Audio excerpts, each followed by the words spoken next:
Hello everyone, welcome to ChessVisor. Today I am going to show you another or most wanted or most expected pairing, that is Magnus Carlsen versus Hans Niemann, and it was the second game after their encounter at the Sinkfield Cup. The first game was ended in draw. It was from the same tournament, that is Title Tuesday, and today or yesterday it happened, Title Tuesday March 19, and that is early edition of the tournament. Without much delay, let's get started. With white pieces, Magnus Carlsen starts the game with 1 e4, and we have the Sicilian by Hans Niemann.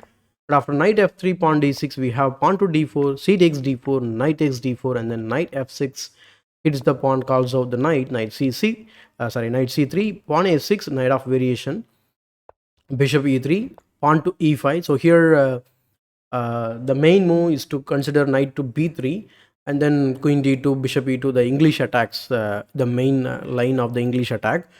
And here actually Magnus chooses the second main line, that is knight f3, and Hans Niemann plays bishop e7, bishop to c4, putting the bishop on active square, both side castles, and then bishop to e6, bishop takes e6, f takes e6, and then knight to a4, looking to go to the weakened square, that is b6. So knight f d7 covering that square, and now Magnus plays c4. I would say this move is a multi-purpose move because it not only gives back the square for the knight where it can come back and control the center of the board, and also it controls the d5 square even more with the Maraxi setup, and also sometimes later it is also stopping pawn to b5. Now you may ask, now black can actually play this move pawn to b5, what are you talking about? If you ask, then the problem is I can simply take back and you are going to take back and you are going to end up with a weak pawn. So that is the point of playing pawn c4, and that's why I call it as a multi-purpose move as usual. So knight c6, and then rook c1, pawn b6 covering that square with a pawn, and then queen to b3 putting pressure on that square, so rook b8 covering the same, pawn to c5.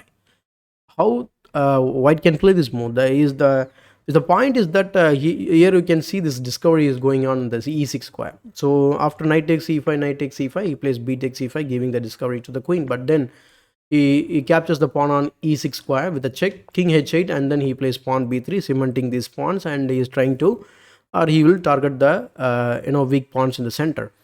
Knight to d4, because d4 is a great square for the knight, so he chops it off immediately with the bishop. After bishop takes e4, e takes d4, and now he plays e5, so weakening the structure even more. And considering the sequence, say for example, if you simply capture it, it is like almost winning position for white. Okay, so knight so look at the king's position. The king is already kind of weak, and also the hanging pawn structure, and also the isolated pawn is a what do you say, it's a easy win or easy conversion for Magnus. So we know that Magnus is a endgame king, right? So pawn to d5 was played considering this. Queen g4, putting the queen on an active square. Rook b4, trying to x-ray the queen so that he can set up a discovery. Rook f d1, queen to e8, and then queen to e6, going to the active square again. Queen f7, and now the queen traded off on the f7 square. So knight to e1. So we are at the 25th move of this game, and we have to check another almost like 80 moves in the game. And we are going to see the simplified rook endgame. So let's see. Pawn to g5, knight to d3, threatening c5, rook b5, defending the same. Pawn to g3, trying to set up a huge pawn wall like pawn to f4.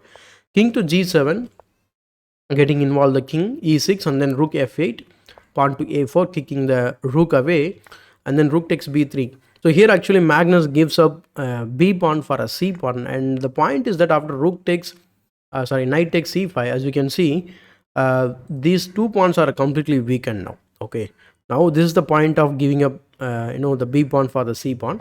Rook c3, and then knight takes a6, and now after rook fc8, you can clearly see that our knight is kind of trapped. Okay, let's see how Magnus gets the knight out of this realm.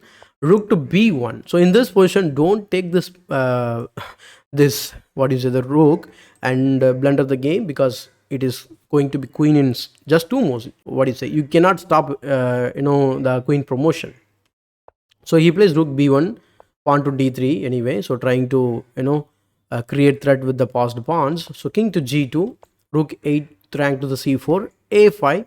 And now this is a little strategic plan for black. Just come with the king to the center, and while doing it so, you just capture the pawn on e6 and come back to the center, and then you press forward or try to advance the passed pawns with the help of the bishop and the rooks. In the game he plays rook a3. This is like the first blunder of this game, because now Magnus plays rook b7 threatening the bishop, and now he loses a valuable tempo in this process. And now comes the moon knight to c7, heading to fork the bishop and the king. So bishop c7 was tried, and then he plays rook e1. This is not the best move in the position. He could have tried this move directly, where bishop can take. After this move you can simply take on d5 check and then king e6, and now you are a piece up and you are going to win the game without much problem. But in the game he plays rook e1, backing up the passed pawn, but now that allows Niemann to push down his own pass pawn. So knight takes d5 check first, and then king f5, and then he plays rook d1.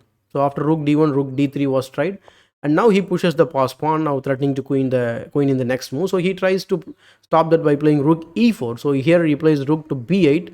This is also like a blunder or a great miss by Magnus, because here the move was to try is to play, I think, rook to d7 in this position, just x-ray this undefended rook. And if you defend this 7th rank or the 2nd rank pass pawn, now we have to find this move, pawn to g4 check, deflecting the king away from the or to the knight check, and then you fork everybody. And once it is captured, now you can take on d3, and now you can go ahead and win this simplified endgame. Or you are a exchange up, and you can easily win this game, right? So in the game he played rook b8, missing that idea. But now after all the transaction, as you can see, now you can see that Magnus is having 3 pawns and Hans is having 2 pawns. So it is actually theoretically drawn in game between, or even a decent player can make a draw out of this game. The point is that what is the idea to make this draw to happen? So it's very simple. You just fix these pawns. Okay, say for example, maybe you can start with moves like h5 and then g4 idea, and then you put the rook on the probably on the 3rd rank to cover this square, and then you just play with the king. Okay, which this rook move is very important, and also this pawn move is cutting off these king's escape square, so that you will keep the king cut off for the rest of the game, and you cannot make the progress with the rook alone. So let's see, rook to d7, h5. This is going to be like another 60 moves in the game, so I will make it faster. Rook d6, pawn g4, h4, and then king e4, rook f6, rook e5, rook f4 check, king d5, king f1, king e6, rook f8, king e7, rook h8, king f7, rook a8, king g6, rook a3, and then rook to d5. So just whatever I explained, and I marked that as a plan here, nothing else. So rook e3, rook f5, king e2, rook d5. It looks like Magnus is making progress, but actually not. King g7, and then rook e4, king e3, rook f5, rook e4, rook f3 check, king e2, and then rook to f5, rook to f4, rook e5 check, king d3, rook a5, king e4, and then king to g6, cutting off this square, so that he will try to give the rook check next. So rook f8, rook a4 check. So if you think about getting the king very active, you can get the king active, but the problem is I can keep giving the check. Where would you go? Like, say for example, if you go king to d4, king to d6 or king to d4, now I can play this move, rook to a6 check. Let's say you keep chasing the rook a7 check. Let's say finally you play king b6, and then I can play this move, rook a2. So say for example, if you push push this pawn, then it is fine. I can go after this pawn. So this is very difficult for you to hold this game. Rather than keeping the king towards the or near to the pawn, it's very easy for white to continue the game. So here rook a4 check was tried, king e3, 4. That's why Magnus brings the king back to the king side. So rook a3 check, and then king e2, rook a2 check, king f1. Now it is forced back all the way back to the home square. King to g2, king h6, rook h8 check, king g6, and then rook g8 check, king h6, rook b8, king g6, and then rook b6 check, king g7, rook b3, king g6, f4. So here also, hands kind of took a little risk, but it is still holdable. Because you don't have to do the end pass on here. You have to give this simple check, keep the king cut off, and then you play king f5 and repeat the moves and get the draw. So in the game he plays g takes f3, and then king takes f3, and here he plays rook a4, cutting off the king's escape square. And the difference is that you are still facing a equal endgame where your king is kind of improved, but then the same problem. So you cannot make progress for further, or you cannot reach the 4th rank. That is the problem. You are going to keep the rook on the 4th rank, and just you are going to wait with the king moves. Let's see, rook b6 check, and then rook king g7, rook b5, king g6, rook g5 check, king h6, and then rook e5, king g6, rook e6 check, king g7, and then rook e4, rook a5, rook king f4, king f6, rook f5 check, and then king e4, rook e5 check, king f3, rook a5, rook b6 check, king g7, and then rook e6, rook b5, king f4, rook b4 check, rook e4, rook b5, rook e5, rook b4 check, king f3, king to f6, and this is a blunder, as you can see. Now, and Niemann simply blundered or dropped the pawn, and probably it's a pre-move or a mouse slip. Maybe he was having around like 3 seconds in his clock, and he played this move, and in this position Magnus was having around 12 seconds. Now it is like a cakewalk for Magnus. So he simply takes king g6, and then rook g5 check, king h6, and then rook e5, rook b3 check, and then king f4, rook b4 check, rook e4, rook b7, rook e6 check, king h7, pawn g4, rook b4 check, king f5, and then rook b5 check, rook e5 blocks the check, rook b5 prepares the pawn to move h5, rook f7 check, king to g5, rook g7 check, pushing the king back. But then in this process, black lost a tempo, so rook e4, and even he saves the check here. Rook b5, rook e7 check, king g8, and then pawn pushes to h6, king h8, pawn g5, rook b6, king h5. So here after it was like almost like 110th